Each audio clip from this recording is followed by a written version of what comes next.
এটা কেন এটা কেন হচ্ছে জানেন? সারা দেশে বর্তমানে ধর্ষক ধর্ষক প্রচুর পরিমাণে বেড়ে গেছে।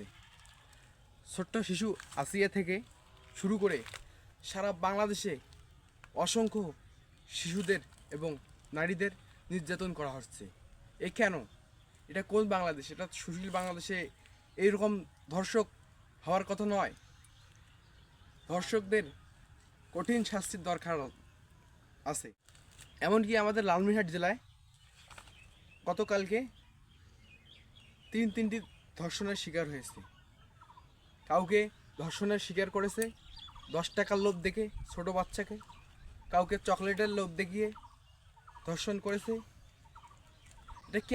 এটা কেন হচ্ছে জানেন?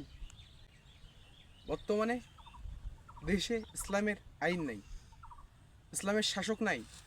ইসলামের যদি শাসক থাকতো বাংলাদেশে তাহলে ঠিকই এতদিন ধর্ষকরা আর শিশুদেরকে ধর্ষণ করতে সুযোগ পেত না। তারা ভয়ে থাকতো যে আমাদের ধর্ষণ করলে শিশুদের আমাদেরকে কঠিন শাস্তি ভোগ করতে হবে। তাই আসুন আমরা সবাই মিলে এক কণ্ঠে আওয়াজ তুলি, ধর্ষকদের ফাঁসি চাই, ইসলামী রাষ্ট্র চাই। ধন্যবাদ।